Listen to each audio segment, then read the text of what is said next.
எல்லாருக்கும் வணக்கம். இன்னைக்கு நம்ம எம்மியான டேஸ்டான வாழைப்பூ வடை எப்படி செய்யலாம் பார்க்க போறோம்.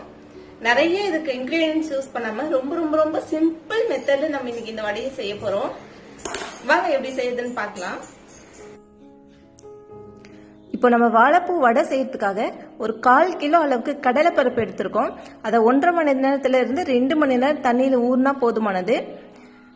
இதை வச்சுட்டு இப்போ ஒரு வாழைப்பூவை இந்த மாதிரி கிளீன் பண்ணி தயிர் சேர்த்த தண்ணியில நம்ம உள்ள போட்டு வச்சிருக்கோம். பூ கருக்காம இருக்கிறதுக்காக தயிரோ மோரோ சேர்த்து தண்ணியில போட்டு வச்சுக்கோங்க. இப்போ கடலைப்பருப்பை ஃபர்ஸ்ட் நம்ம வடிச்சிட்டு அரைச்சிப்போம். அதுக்கு தேவையானது இஞ்சி, பூண்டு, வரமிளகாய், உப்பு, இந்த 4 பொருள் தான் நம்ம சேர்த்து அரைக்க போறோம். இது கொஞ்சம் டிஃப்ரெண்டான மெத்தடா இருக்கும். குட்டீஸ் விரும்பி சாப்பிடுவாங்க. குட்டீஸ்க்காக தான் இது நம்ம செய்ய போறோம். இதை நம்ம ஒரு மிக்சி ஜார்ல ஃபர்ஸ்ட் சேர்த்திடுவோம். இஞ்சி, பூண்டு, உப்பு, வரமிளகாய், காரத்துக்கு ஏற்ற மாதிரி நீங்க வேணா வரமிளகாய் 1-2 எக்ஸ்ட்ரா ஆட் பண்ணிக்கோங்க. இது குறைவான அளவுக்கு காரம் இருக்கும். இதை நம்ம இப்போ கொரகொரப்பா அரைச்சி எடுத்துக்கலாம். இந்த அளவுக்கு ஒரு சுத்தி எடுத்துக்கிட்டோம்.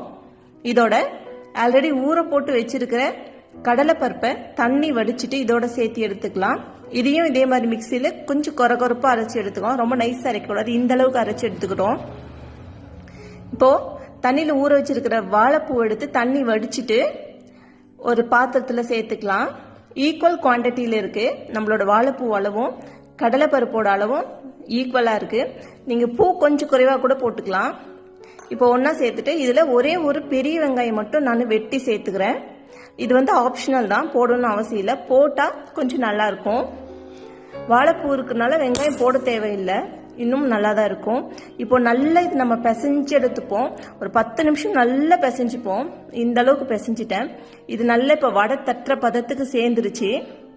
இதை நல்லா உருட்டி வடையோட ஷேப்க்கு தகுந்த மாதிரி உங்களுக்கு சின்ன வடையா வேணாலும் சரி, பெரிய வடையா வேணாலும் சரி, இந்த அளவுக்கு தட்டி விட்டுக்கலாம். ரொம்ப சன்னமா தட்டக்கூடாது, வடை பிரிஞ்சு போயிடும். ஏன்னா வாழைப்பூ அங்கங்க பூவா இருக்கும், அதனால பிரிஞ்சிடும். கொஞ்சம் தடியா தான் இருக்கும். இப்போ ஒரு வானல் ஆயில் சூடு பண்ணிக்கலாம். பொரிக்கிறதுக்காக நீங்க யூஸ் பண்ற எந்த ஆயில் எடுத்துக்கலாம். நான் கடலை எண்ணெய் எடுத்திருக்கேன். ஆயில் சூடானதும் அளவா அதுல 4லிருந்து 5 வடை சேர்த்து நான் இப்ப பொரிச்சு எடுத்துக்க போறேன்.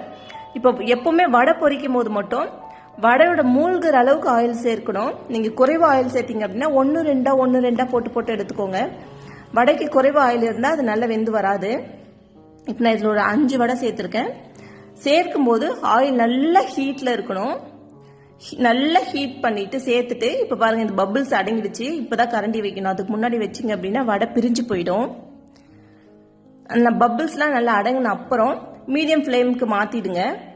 ஏன்னா கலர் மட்டும் மேல நல்ல முருகி போன மாதிரி கலர் வந்துடும். கலர் நல்ல டார்க் ஆயிடும் கலரு, ஆனா உள்ள வெந்திருக்காது. ஸோ மீடியம் ஃப்ளேம்ல வச்சுட்டீங்க அப்படின்னா மெதுவா வேகட்டும். ஒரு 5-6 நிமிஷம் ஆகும் இது வெந்து வர. இப்ப பாருங்க, நல்லா வெந்து வந்திருக்கு. நல்ல கலர் வந்துச்சு, கிறிஸ்பியா இருக்கு. பார்க்கும் போதே உங்களுக்கு தெரியும் வடையோட அளவு. இப்ப நம்ம எடுத்துடலாம். சூப்பரான வாழைப்பூ வடை ரெடி ஆயிடுச்சு. இது 1 வயசுல இருந்து எல்லா குழந்தைங்களும் 2 வயசு குழந்தைங்களும் இது விரும்பி சாப்பிடுவாங்க.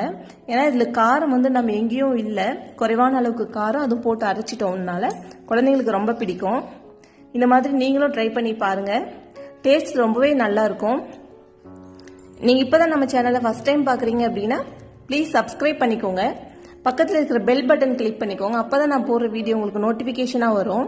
பாருங்க, நல்ல மேல மொறுன்னு உள்ள சாஃப்டா இருக்கு. வாழைப்பூவோட அளவு அதிகமா இருக்கனால நல்ல வாழைப்பூவோட மனம் சூப்பரா இருக்கும்.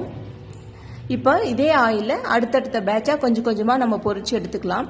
ஆயில் பெருசா குடிக்காது. எனக்கு சுத்தமா ஆயில் குடிக்கவே இல்லை. ஏன்னா நம்ம சோடாவோ மற்ற எந்த விதமான வேற இன்கிரியன்ட் சேர்த்த போறது இல்ல.